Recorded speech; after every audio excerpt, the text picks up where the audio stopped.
Hello, പുതിയൊരു വീഡിയോയിലേക്ക് സ്വാഗതം. ഞങ്ങളിന്ന് കുക്കർ പുലാവ് ഉണ്ടാക്കിയായിരുന്നു. ഒരു എക്സ്പീരിമെൻ്റ് എന്ന രീതിയിലാണ് ഉണ്ടാക്കിയത്, ഒരു ട്രയലായിട്ട്. കാരണം ഇനി മുതൽ അമ്മയ്ക്ക് അംഗനവാടിയിൽ കുട്ടികൾക്ക് ഉണ്ടാക്കി കൊടുക്കേണ്ടത് പുലാവാണ്, വെജ് പുലാവ്. അതിൻ്റെ ഒരു ട്രയലായിട്ട് ഞങ്ങൾ വീട്ടിൽ തുടങ്ങി. വീട്ടിലൊന്ന് ജസ്റ്റ് ഉണ്ടാക്കി നോക്കി, കാരണം അമ്മ ഇതുവരെ ഉണ്ടാക്കിയിട്ടില്ല. പക്ഷേ ഇത് ശരിക്കും അമ്മ ആദ്യമായിട്ട് വെക്കാൻ തോന്നിയതേ ഇല്ല. നല്ല ടേസ്റ്റ് ഉണ്ടായിരുന്നു.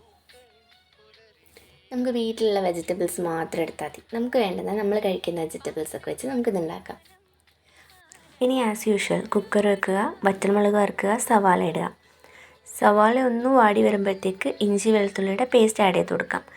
ഇഞ്ചി വെളുത്തുള്ളി നന്നായിട്ട് ചതച്ചിട്ട് ആണ് ഇട്ട് കൊടുത്തിരിക്കുന്നത് ഇവിടെ.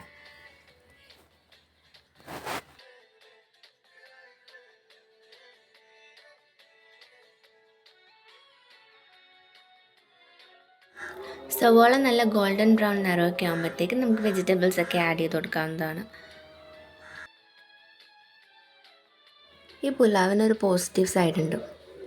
ഈ വെജിറ്റബിൾസ് ഒന്നും കഴിക്കാത്ത കുട്ടികളില്ലേ, അവർ ചിലപ്പോൾ പുലാവ് കഴിക്കും. കാരണം ഇതിന് ഒരു ബിരിയാണിയുടെ ടേസ്റ്റ് ഉണ്ട്. ഉള്ളതുപോലെ എനിക്ക് ഫീൽ ആയിട്ടുണ്ട്.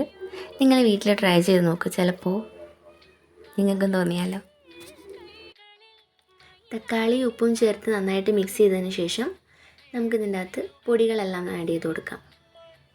ഇതിലാകെ 4 മസാലകൾ മാത്രമേ ചേർത്തിട്ടുള്ളൂ. മഞ്ഞൾപ്പൊടി, ഗരം മസാല, മല്ലിപ്പൊടി, മുളക് പൊടി.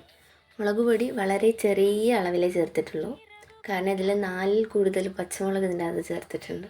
അത്രയും എരിവ് വേണ്ടാത്തത് കൊണ്ടാണ് വളരെ ചെറിയ അളവിൽ മുളക് പൊടി ചേർത്തത്. മസാലകളുടെ പച്ചമണം മാറിയതിന് ശേഷം നമുക്ക് അരി ചേർത്ത് കൊടുക്കാവുന്നതാണ്. അരിയും വെജിറ്റബിൾസും കൂടി നന്നായിട്ട് ഇളക്കിയതിന് ശേഷം ഒരു 2 സ്പൂൺ വെളിച്ചെണ്ണ ഒഴിച്ചു കൊടുത്തിരുന്നു.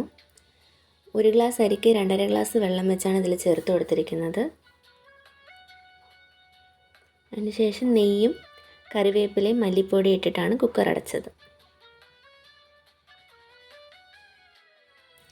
ഞങ്ങൾ റേഷൻ അരി ആയിരുന്നു ഇതിന് വേണ്ടിയിട്ട് എടുത്തിട്ടുണ്ടായിരുന്നത്. 2 വിസിൽ കേൾപ്പിച്ചു. അപ്പോൾ നന്നായിട്ട് വെന്തു. നമുക്ക് ഈ പുലാവ് സാലഡിൻ്റെ കൂടെയും പപ്പടത്തിൻ്റെ കൂടെയൊക്കെ കഴിക്കാൻ നല്ലതായിരിക്കും. നമ്മളത് പഠിച്ചിരുന്നപ്പോൾ അംഗനവാടിയിൽ കഞ്ഞിയും പയറും ഉപ്പുമാവും ഒക്കെ ആയിരുന്നു. ഇപ്പോൾ എന്തൊക്കെയല്ലേ, കുറച്ച് നാളുകൾക്ക് മുമ്പ് വരെ ചോറൊക്കെ ഉണ്ടായിരുന്നു. ചോറ്, വെജിറ്റബിൾസ് വെച്ച് തോരൻ, പരിപ്പ്, പപ്പടം ഒക്കെ ഉണ്ടായിരുന്നു. ഇപ്പോഴത്തെ വെജ് പുലാവും വന്നു. മുമ്പൊരു കുട്ടി ആഗ്രഹം പറഞ്ഞതുപോലെ ചിലപ്പോൾ ഇനി ബിരിയാണി വന്നേക്കാമല്ലേ ചിലപ്പോൾ. എന്തായാലും അമ്മയുടെ ഫസ്റ്റ് അറ്റംപ്റ്റ് അടിപൊളിയായിരുന്നു. എനിക്ക് നന്നായിട്ട് ഇഷ്ടമായി. ഞാൻ ഉണ്ടാക്കാൻ നേരത്തൊന്നും വിചാരിച്ചില്ല ഇത്ര നന്നായിട്ട് വരുമെന്ന്. കാരണം ഫസ്റ്റ് ടൈം ഉണ്ടാക്കുമ്പോൾ എന്തെങ്കിലുമൊക്കെ പാളില്ലേ.